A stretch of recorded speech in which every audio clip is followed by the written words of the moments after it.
देखिए, किसी भी आदत को शुरू करना तो आसान होता है। पहले कुछ हफ्ते तो बड़े मज़ेदार और रोमांचक लगते हैं, लेकिन उसे सालों साल बनाए रखना, असली चुनौती तो वहीं आती है। आखिर ऐसा होता क्यों है कि जब कोई चीज़ सच में काम करने लगती है तो हमारा जोश ठंडा पड़ जाता है? इस विश्लेषण में हम मोटिवेशन के इसी राज को खोलेंगे और समझेंगे कि बोरियत को कैसे हराया जा सकता है। ये बात सोचने वाली है ना? हम सब हमेशा असफलता से डरते हैं, उसे अपनी तरक्की का सबसे बड़ा दुश्मन मानते हैं। लेकिन सच तो ये है कि असफलता तो हमें कुछ सिखाती है, एक फीडबैक देती है। असली खतरा तो बोरियत है। वो एक खामोश दुश्मन की तरह है जो धीरे धीरे हमारी सारी मोटिवेशन को खा जाती है और हमें पता तक नहीं चलता। तो यही है वो सबसे बड़ा सवाल। चाहे रोज जिम जाना हो, कोई नई स्किल सीखनी हो या अपने बिजनेस को आगे बढ़ाना हो, जब चीजें एक रूटीन बन जाती हैं तो वो शुरू वाली चिंगारी, वो जोश आखिर जाता कहाँ है? और सबसे जरूरी बात, क्या उस चिंगारी को जिंदा रखना मुमकिन है? तो चलिए सबसे पहले ये समझते हैं कि आखिर ये प्रॉब्लम आती कहाँ से है। और मजे की बात यह है कि बोरियत हमारी सफलता का ही एक साइड इफेक्ट है। जी हाँ, जब कोई आदत इतनी पक्की हो जाती है कि वो ऑटोमेटिक हो जाए, तो हमारा दिमाग उसे कम दिलचस्प मानने लगता है। अब ये जो सफर है ना, ये 3 स्टेज में होता है। शुरुआत में सब कुछ नया और एक्साइटिंग लगता है और हमें छोटे छोटे रिजल्ट से बड़ी खुशी मिलती है। फिर आता है रूटीन का दौर। काम आसान और ऑटोमेटिक हो जाता है। हमारा दिमाग इस एफिशिएंसी को तो पसंद करता है, पर यहीं से बोरियत की शुरुआत होती है। और आखिर में आता है मास्टरी का लेवल, जहां असली लड़ाई शुरू होती है। या तो बोरियत के आगे हार मान लो, या फिर उसी दोहराव में कुछ नया, कुछ दिलचस्प ढूंढो। तो सवाल ये है कि इस बोरियत के जाल से निकला कैसे जाए? इसका जवाब एक बहुत ही दिलचस्प साइकोलॉजिकल प्रिंसिपल में छिपा है, जिसे कहते हैं गोल्डीलॉक्स रूल।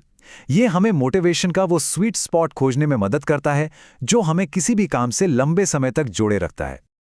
और ये रूल कहता क्या है? बहुत सिंपल सी बात है। हमारी मोटिवेशन तब पीक पर होती है जब कोई काम हमारी काबिलियत से बस जरा सा मुश्किल हो। अगर काम बहुत आसान हुआ तो हम बोर हो जाएंगे, और अगर बहुत ज्यादा मुश्किल हुआ तो फ्रस्ट्रेटेड हो जाएंगे।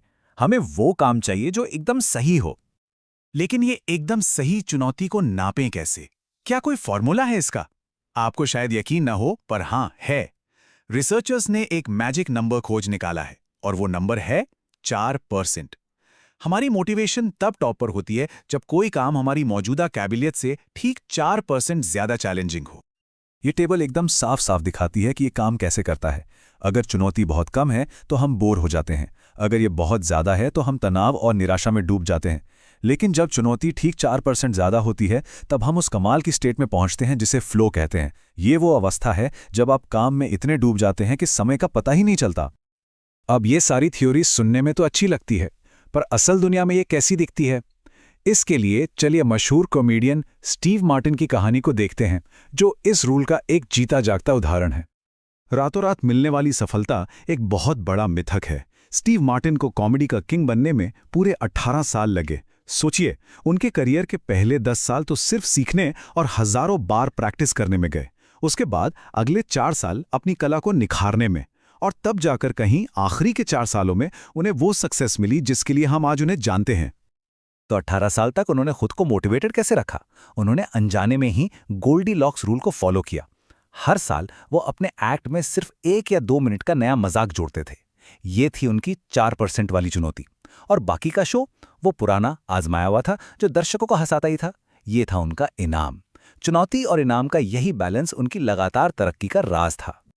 तो ठीक है, ये रूल काम करता है, पर इसे अपनी जिंदगी में लाने के लिए किस तरह की सोच चाहिए? यहाँ बात क्या करने से ज्यादा कौन बनने की है। जो लोग टॉप परफॉर्मर्स होते हैं ना, उनका सोचने का तरीका ही अलग होता है। ये फर्क है मानसिकता का। एक शौकिया इंसान अपने मूड के हिसाब से चलता है। जब मोटिवेशन होती है तो काम होता है, जब बोरियत होती है तो वो रास्ता बदल लेता है। लेकिन एक प्रोफेशनल, वो शेड्यूल पर चलता है। वो जानता है कि बोरियत तो सफर का हिस्सा है, और वो अपनी भावनाओं के बावजूद अपने रास्ते पर टिका रहता है। प्रोफेशनल्स एक राज जानते हैं। हर बड़ी कामयाबी से ठीक पहले एक ऐसा दौर आता है जब मेहनत तो बहुत होती है, पर रिजल्ट जीरो दिखता है। इसी को कहते हैं प्लेटो ऑफ लेटेंट पोटेंशियल। ये वो पॉइंट है जहां ज्यादातर लोग हिम्मत हार जाते हैं। इसे समझने के लिए ना एक बहुत ही सिंपल सा उदाहरण लेते हैं। सोचिए, एक बर्फ का टुकड़ा है और आप उसे 25 डिग्री से गर्म करना शुरू करते हैं। अब देखिए, टेम्परेचर 26, 27, 31 डिग्री तक पहुंच गया, पर बाहर से देखने में कुछ भी नहीं बदला। बर्फ अब भी बर्फ है। पर क्या इसका मतलब है कि मेहनत बेकार जा रही है? नहीं, बिल्कुल नहीं। सारी एनर्जी अंदर जमा हो रही है। और फिर 32 डिग्री पर सिर्फ 1 डिग्री के फर्क से सब कुछ बदल जाता है। बर्फ पिघलना शुरू हो जाती है। वो सारी मेहनत जो अब तक दिखाई नहीं दे रही थी, वो अचानक एक बड़े ब्रेक थ्रू की शक्ल में सामने आ जाती है। यही है प्लेटो ऑफ लेटेंट पोटेंशियल की ताकत। तो अब इन सारी बातों को एक साथ जोड़ते हैं, गोल्डीलॉक्स रूल, प्रोफेशनल माइंडसेट और ये पठार वाली बात। इन सब का निचोड़ बस एक ही है, अगर कुछ महान हासिल करना है तो बोरियत को अपनाना सीखना होगा। और देखिए, आखिर में ये सिर्फ बड़े बड़े लक्ष्य बनाने की बात नहीं है। जीतना तो हर कोई चाहता है, असली खेल है आपके सिस्टम का, आपकी रोज की आदतों का। लक्ष्य तो आपको बताते हैं कि जाना कहाँ है, पर सिस्टम वो गाड़ी है जो आपको वहां तक लेकर जाती है। हारने वाले और जीतने वाले में फर्क उनके लक्ष्य का नहीं, उनके सिस्टम का होता है। इस बात की गहराई को समझिए। जब भी प्रेशर बढ़ता है या मुश्किलें आती हैं, तब हम अपने बड़े बड़े गोल्स के भरोसे नहीं रहते। हम अपनी सबसे मजबूत आदतों और सिस्टम के लेवल पर ही काम करते हैं। इसीलिए एक मजबूत और भरोसेमंद सिस्टम बनाना ही कामयाबी की असली चाबी है। तो जाते जाते बस ये एक सवाल छोड़ जाते हैं, अगली बार जब किसी जरूरी काम में बोरियत महसूस हो तो उसे छोड़ने का सिग्नल मत समझिएगा। हो सकता है ये इस बात का इशारा हो कि आप मास्टरी के बहुत करीब पहुंच चुके हैं और अब वक्त है थोड़ा और गहराई में उतरने का।